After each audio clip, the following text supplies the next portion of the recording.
आप सभी को प्रणाम। जय गुरुदेव। पुस्तक गायत्री ही कामधेनु है, जिसके लेखक हैं पूज्य गुरुदेव पंडित श्री राम शर्मा आचार्य।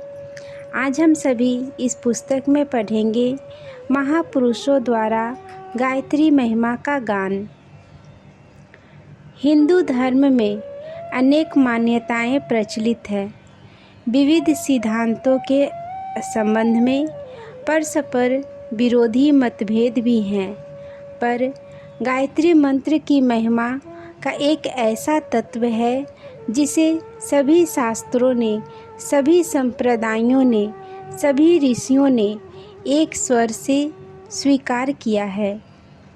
अथर्ववेद में गायत्री की स्तुति की गई है, जिसमें उसे आयु, प्राण, कीर्ति, शक्ति, धन और ब्रह्म तेज प्रदान करने वाली कहा गया है।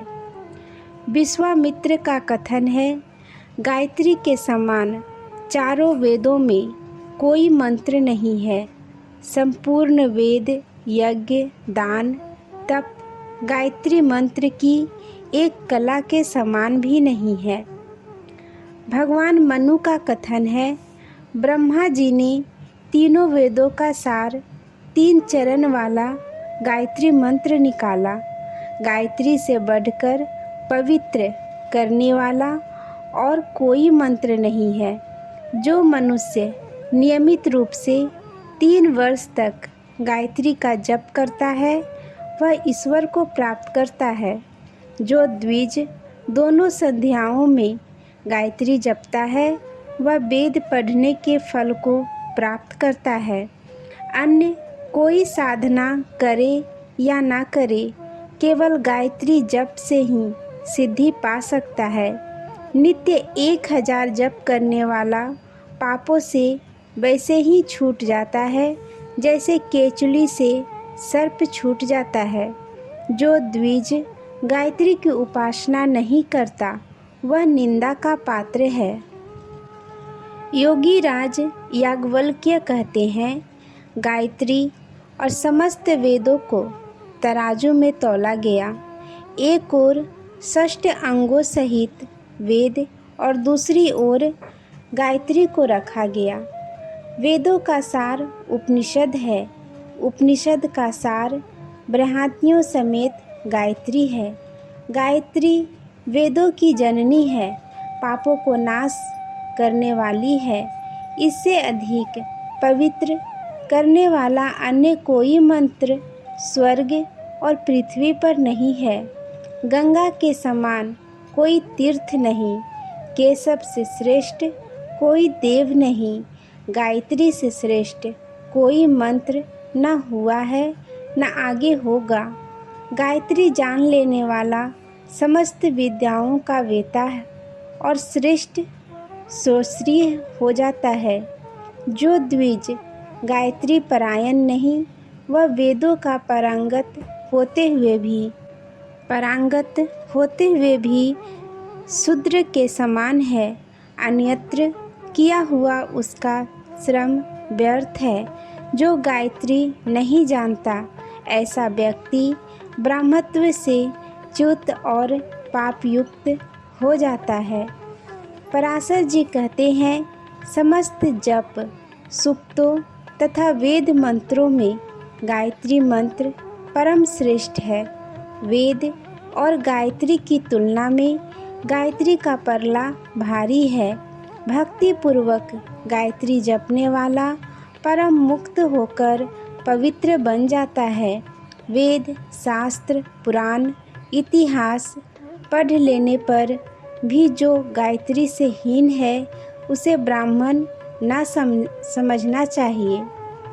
शंख ऋषि का मत है, नरक रूपी समुद्र में गिरते हुए को हाथ पकड़कर बचाने वाली गायत्री ही है। उससे उत्तम वस्तु स्वर्ग और पृथ्वी पर कोई नहीं है। गायत्री का ज्ञाता निसंदेह स्वर्ग को प्राप्त करता है। सोनिक ऋषि का मत है, अन्य उपासनाएं करे या ना करे, केवल गायत्री जप से द्विज जीवन मुक्त हो जाता है, सांसारिक और पारलौकिक समस्त सुखों को पाता है। संकट के समय 10,000 जप करने से विपत्ति का निवारण होता है। अत्रि ऋषि कहते हैं, गायत्री आत्मा का परम शोधन करने वाली है। उसके प्रभाव से कठिन दोष और दुर्गुणों का परिमार्जन हो जाता है। जो मनुष्य गायत्री तत्व को भली प्रकार समझ लेता है, उसके लिए संसार में कोई सुख शेष नहीं रह जाता।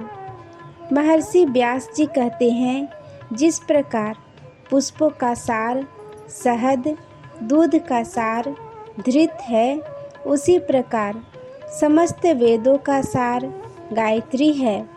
सिद्धि की हुई गायत्री कामधेनु के समान है। गंगा शरीर के पापों को निर्मल करती है। गायत्री रूपी ब्रह्म गंगा से आत्मा पवित्र होता है। जो गायत्री को छोड़कर अन्य उपासनाएं करता है, वह पकवान छोड़कर भिक्षा मांगने वाले के समान मूर्ख है। काम में सफलता तथा तप सिद्धि के लिए गायत्री से श्रेष्ठ और कुछ नहीं है। भारद्वाज ऋषि कहते हैं, ब्रह्मा आदि देवता भी गायत्री का जप करते हैं। वह ब्रह्म साक्षात्कार कराने वाली है। अनुचित काम करने वाले के दुर्गुण गायत्री के कारण छूट जाते हैं। गायत्री से रहित व्यक्ति शूद्र से भी अपवित्र है। चरक ऋषि कहते हैं, जो ब्रह्मचर्य पूर्वक गायत्री की उपासना करता है और आंवले के ताजे फलों का सेवन करता है, वह दीर्घजीवी होता है। नारद जी की उक्ति है, गायत्री भक्ति का ही रूप है।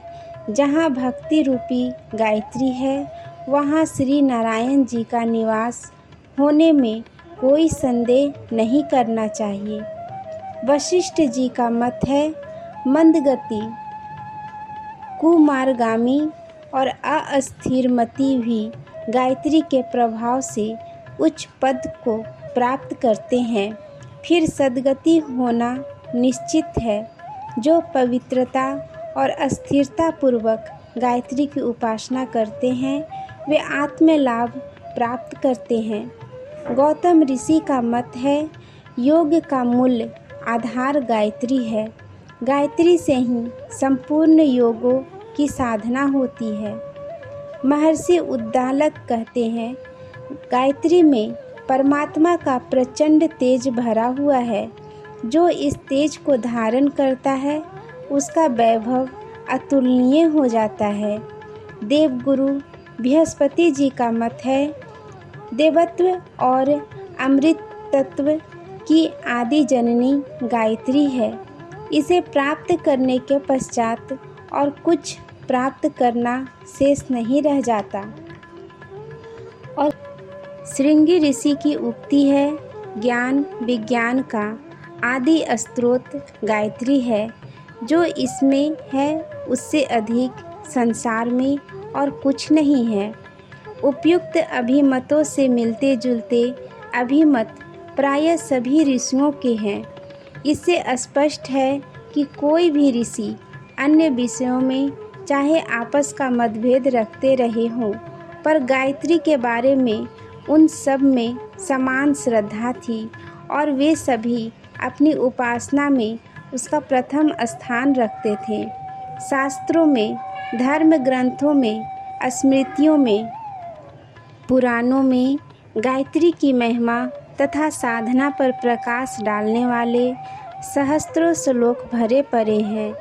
इस सब का संग्रह किया जाए तो एक बड़ा भारी गायत्री पुराण ही बन सकता है।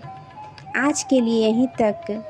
आगे हम सभी वर्तमान शताब्दी के महापुरुषों ने गायत्री की महिमा का गुणगान किस प्रकार किए हैं, ये हम सभी सुनेंगे।